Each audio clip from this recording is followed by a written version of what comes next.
Welcome to the intersection of technology, cybersecurity, and society. Welcome to ITSP Magazine. You're listening to a new episode of Stories from Space podcast, where your host, Matthew Williams, examines the history of human spaceflight, the breakthroughs that revolutionized our understanding of the universe and our place in it, and the brave individuals who work tirelessly to advance the frontiers of our understanding. Knowledge is power, now more than ever.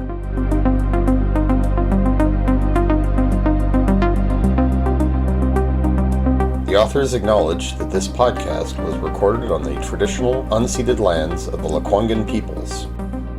Hello, and welcome back to Stories from Space. I'm your host, Matt Williams. And today, inspired by recent news from the James Webb Space Telescope and the deployment of the European Space Agency's Euclid telescope, I felt inspired to talk about the subject of cosmology, which basically comes down to the study of the universe as a whole, how it came to be, its evolution, its formation, and its ultimate fate. So this touches on a number of other fields such as astronomy, astrophysics, astrobiology. It's basically the study of everything. And this is something that human beings have been contemplating for as long as we've existed. And if we look at how our astrological and astronomical traditions have evolved since ancient times, we can see that with every new major discovery, with every new shift in consciousness, our concept of the universe, our concept of what constitutes the cosmos, it has grown exponentially. It's now reached the point where the universe, as we know it, is so unfathomably huge, possibly even infinite, that it just completely overwhelms the mind. It crushes a person's sense of self to think of how immensely tiny we are in the grand scheme of things. Another thing that's changed over time is how we perceive these very questions. Where did we come from? Where are we headed?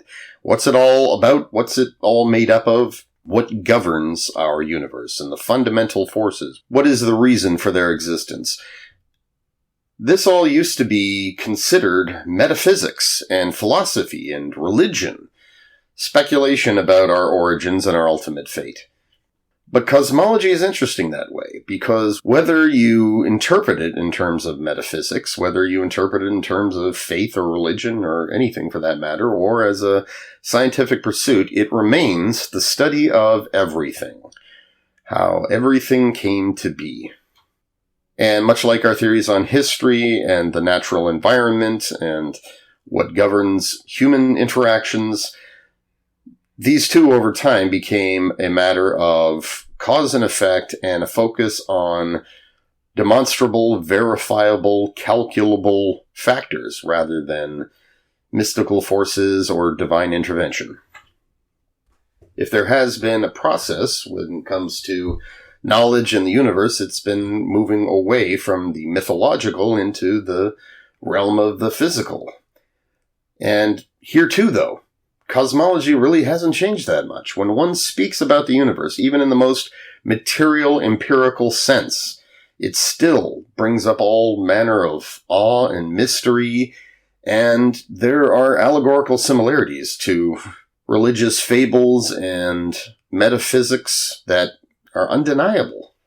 So that's what I wanted to get into today. And as I said, this is inspired by the next generation astrophysics missions right now that are investigating some of the deepest questions about our existence in the universe, how it evolved over time, what role the mysterious forces of dark energy and dark matter play in its evolution, and whether or not the chief aim of these missions and of all these observations is basically to either confirm or correct our fundamental theories of how the universe behaves on the largest scales.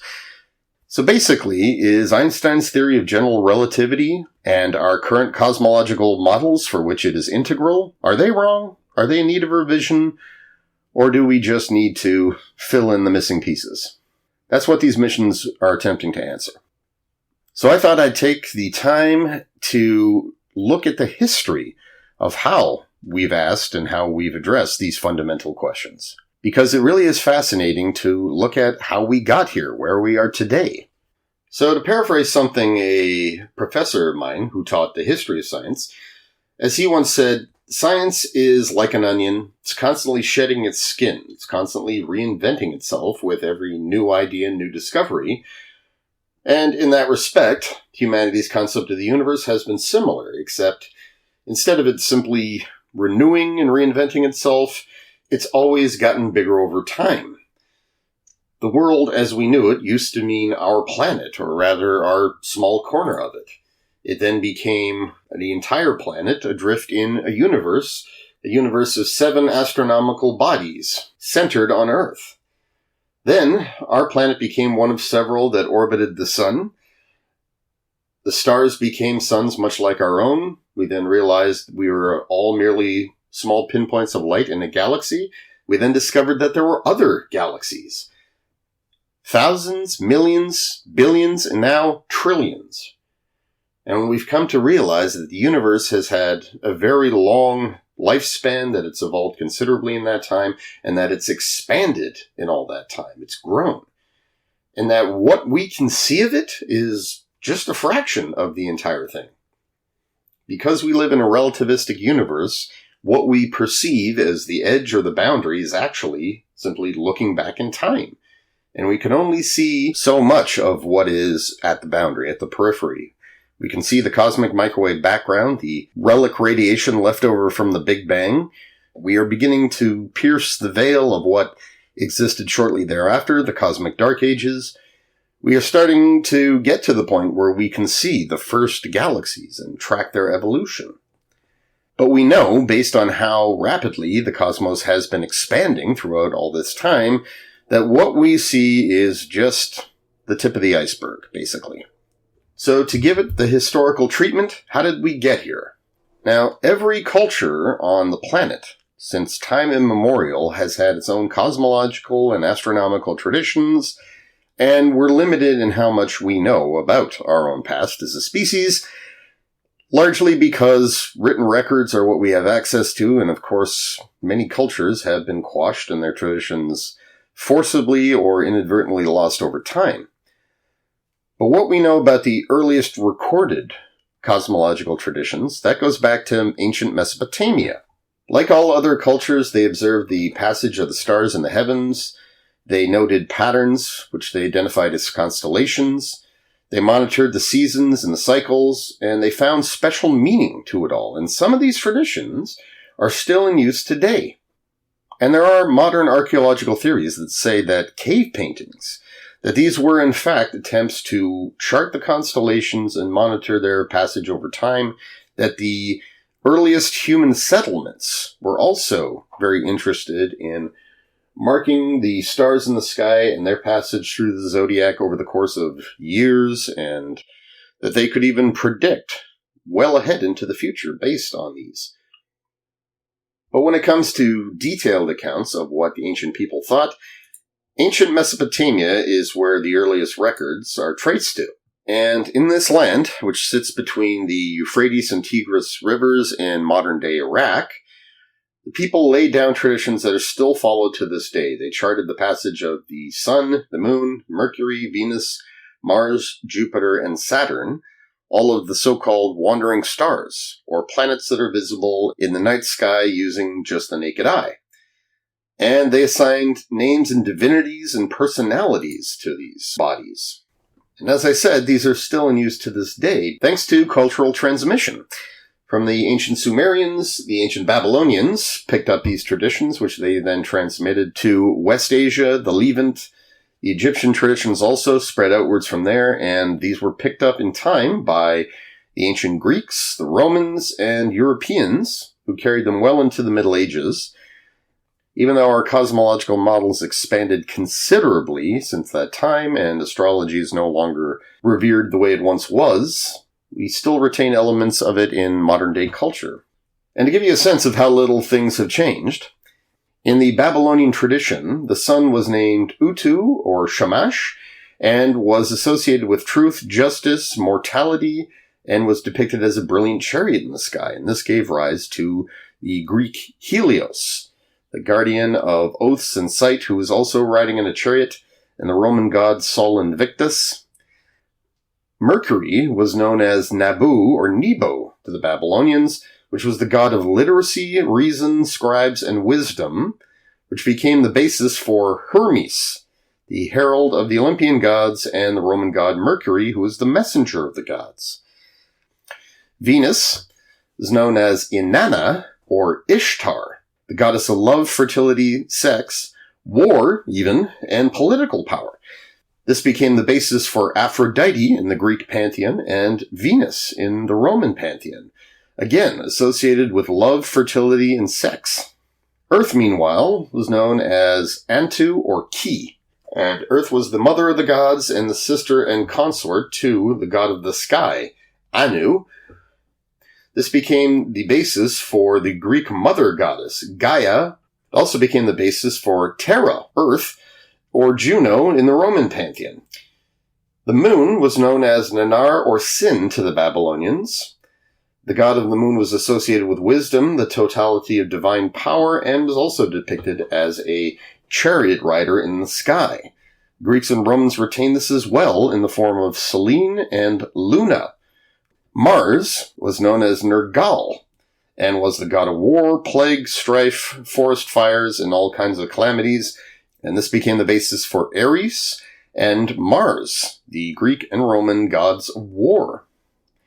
Jupiter was known as Amarutuk or Marduk, who was the chief of the gods, and this father of the gods idea, it became the basis for Zeus, who was the king of the Olympian gods, and Jupiter in the Roman pantheon, who was also known as Jove and was also the father of the modern gods.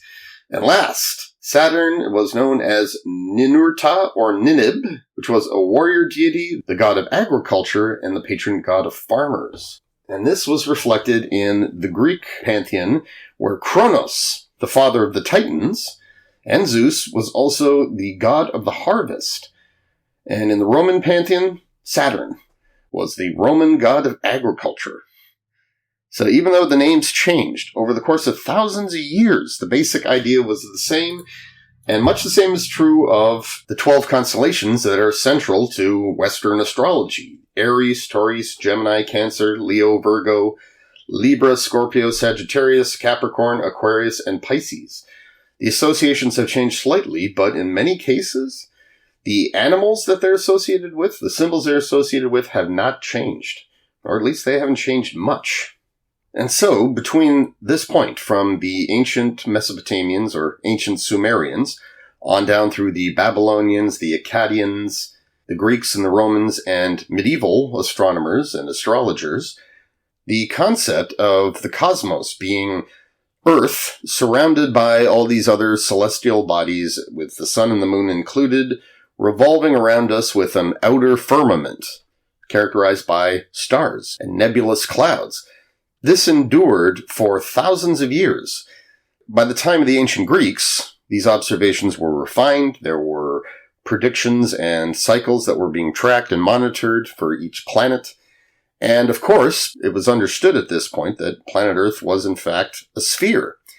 So these other planets also became spheres. The sun and the moon provided a great deal of inspiration for this. They appear as large, perfect orbs in the sky. They shine, they seem crystalline by earthbound observers. And so, by classical antiquity, astronomers believed that this applied to all the celestial spheres, to Mercury, to Venus, to Mars, all the way out to Saturn, and that these, like the sun and the moon, were perfectly shaped spherical bodies that orbited Earth in concentric, perfect circles, one inside the other. Now, an interesting thing is that before Socrates, before Plato and Aristotle, pre-Socratic Hellenistic philosophers of Greece and its many colonies and offshoots, they toyed with the idea that, in fact, the Earth wasn't at the center of the universe, that there was no common center, or that the sun itself might be the center of all things. And this was evident within the writings of Pythagoras, and also post-Socratic philosophers, people like Seleucus of Seleucia. However, the idea of heliocentrism would not be synthesized and arise as its own complete system until the time of the scientific revolution. In the meantime, the geocentric model would remain accepted canon, in particular, Ptolemy's Almagest, his seminal volume written in the 2nd century CE, which contained all the then-known constellations and records on the brightest stars in the night sky, and, of course, his geocentric model of the universe, which contained epicycles and equants to explain all the observations noted by ancient Greek astronomers, which we covered in a previous podcast that looked at Copernicus and the Copernican revolution.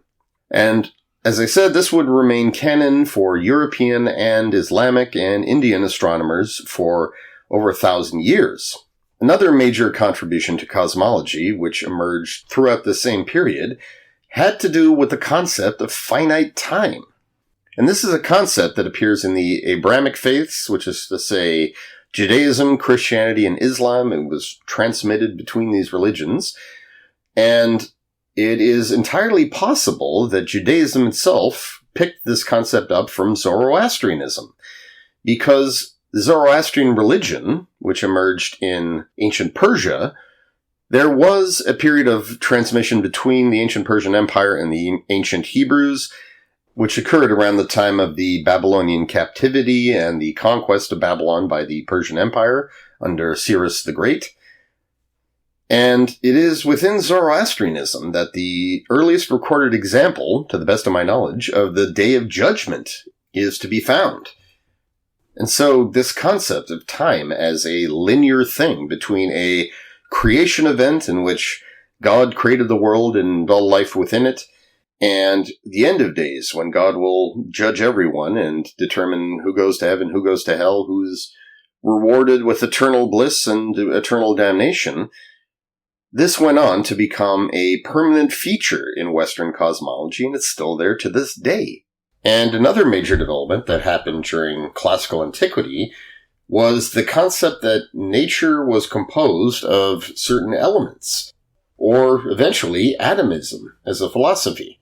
And the first recorded Western example of this was in the 5th century BCE, when Greek philosopher Empedocles proposed that the universe was constituted of 4 elements.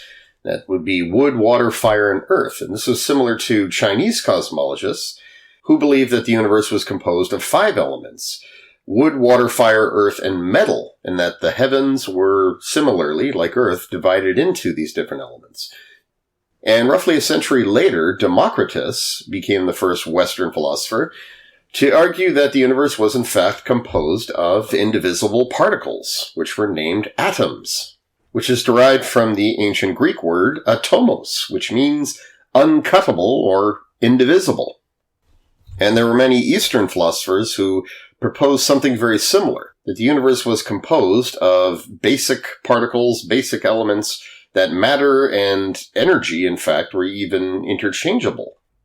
And from the descriptions, these sounded largely spiritual and metaphysical in nature, but nevertheless, they laid the groundwork for atomic theory, and in many ways predicted advancements that would come in the sciences later in terms of physics and chemistry. So between the ancient world, classical antiquity, and right on up to the Middle Ages, there was a considerable amount of continuity. By the time of the Middle Ages, astrologers were still using traditions that could be traced all the way back to the Babylonians and Sumerians, but their concept of the universe had grown considerably from those days. Instead of seeing the world as a ziggurat or a flat Earth scenario, they came to understand that the Earth was a sphere, and that the moving stars were in fact planets, also spheres.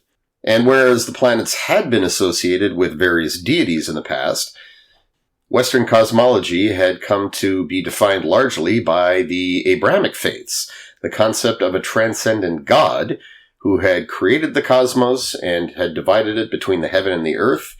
And whereas the heavens were perfect and the earth was base matter, and all of existence was finite in nature, there was a beginning and there was an end to it.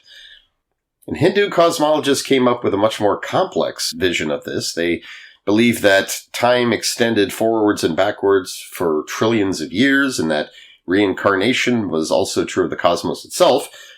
Between European astronomers, Islamic astronomers, and Indian astronomers, the geocentric model would remain the predominant vision of things as defined by Ptolemy. But this was about to change, and the universe was once again about to become a much bigger place. As the Middle Ages gave way to the Renaissance and scientific revolution, the recorded observations of the heavens over the course of thousands of years began to give rise to some serious questions regarding geocentrism and the Ptolemaic model, because astronomers could not help but notice that the math didn't add up, and alternate explanations that had been toyed with for quite some time began to make more and more sense. And in the Islamic world and among Indian astronomers, a key issue that was raised was whether or not the Earth rotated, which would explain the appearance of the firmament, of the stars and the starry sphere, and how quickly it rotated through the night sky. Many even toyed with the idea that the Earth was not the center of the universe, that the universe may be partially heliocentric, with Earth revolving around the Sun and other planets revolving around the Earth, or that the universe had no center. And by the 15th and 16th century, Nicholas Copernicus, he managed to synthesize all of this information and all of this classical and medieval research into a single system. And a major consequence of Copernicus's system was that the universe was much larger than previously thought. Because, as he stated in his treatise, the rotation of the Earth was responsible for the appearance of the background stars passing through the heavens. The fact that the Earth orbited the Sun and led to no apparent change in the distance of the stars meant that the stars had to be very far away. And this was the reason why parallax measurements, attempts to measure the distance of the stars by comparing measurements made in different locations, never succeeded. And this would be refined by Galileo, Kepler, and Newton, who introduced telescopic observations that helped resolve questions of distance and appearance, and as well Kepler introducing the notion of elliptical orbits, because even Copernicus and Galileo still believed that the planets orbited around the Sun in perfect concentric circles. And then Newton, who provided a unified theory of gravity and how it governed all objects in the known universe. This finalized the heliocentric model and gave rise to the modern view of the solar system.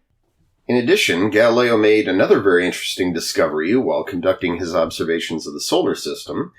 In his treatise Sidereus Nuncius, or the Starry Messenger, he used his telescope to look out at the Milky Way. So for thousands of years, astronomers had been looking at the Milky Way, and they perceived it as being this nebulous cloud that streaked across the sky, and it received the name the Milky Way for this reason. When Galileo observed them, however, he discerned stars, and he wrote in Sidereus Nuncius that this nebula was in fact stars densely packed together. And this too, along with what Copernicus had said about parallax measurements and the distant stars, indicated that the universe was far bigger than anyone had thought. Now, this thread of thought would be picked up later in the 18th century by Immanuel Kant and William Herschel, who also conducted observations of the night sky and looked at the Milky Way and attempted to discern what it was. Like Galileo, Kant proposed that it was a large collection of stars that were held together by mutual gravitational attraction, borrowing from Newton. And as he described it, he theorized that, like the solar system, it rotated around a common center and that it flattened out into a disk. He further speculated that other nebulous clouds that could be seen in the night sky, separate from the Milky Way, were in fact other galaxies and not clouds of gas. In 1785, William Herschel took this a step further and attempted to map out the shape of the Milky Way. And this was painstaking work and consisted of him counting the stars and positioning them relative to Earth throughout the night sky. And from all this, he derived a very interesting illustration of what the Milky Way looked like. It did not look like a disk at all, or the common fried egg profile that we are familiar with today. It looked much more like a leaf or some kind of elongated aquatic creature, which had a front end that looked almost like a tentacled face and a rear section that looked like a tail with two large fins. And the sun, he believed, was directly in the center of this, so he plotted it there on his map. And the next revolutions, they didn't really come until about the 20th century. In 1900 and 1901, Dutch astronomer Jacobus Kapteyn created another map of the Milky Way, and instead of relying on simply his own observations, he relied on astronomers worldwide to share photographs of different regions of the night sky, and based on the apparent brightness of the stars in the photos, plus detailed research about their velocities, he was able to construct a much higher precision map that began to visualize the galaxy as a large circular object, with much more accurate estimates of distance and space between objects. But by far the greatest cosmological revolution of the early 20th century came from Albert Einstein. And it was between 1905 and 1916 that Albert Einstein began to publish his theory of relativity, which led to a complete rethink and reinterpretation of gravity and how it behaved on the largest of scales. It also reconciled Newtonian mechanics and what we knew about velocity and motion in our universe with another revolutionary and emerging field of study, which was electromagnetism, which would lead to the birth of quantum physics. Once again, a new era of cosmology was about to dawn, and once again, the universe was going to get a lot bigger. By the end of the 20th century, several revolutions would happen, each of which would cause a seismic shift in our understanding of the universe, and our place in it. We'll examine what those revolutionary discoveries were in part 2 of our look at the history of cosmology. Thank you for listening. I'm Matt Williams, and this has been Stories from Space. We hope you enjoyed this episode of Stories from Space podcast with Matthew Williams. If you learned something new and this podcast made you think, then share itspmagazine.com with your friends, family, and colleagues. If you represent a company and wish to associate your brand with our conversations, sponsor one or more of our podcast channels. We hope you will come back for more stories and follow us on our journey. You can always find us at the intersection of technology, cybersecurity, and society.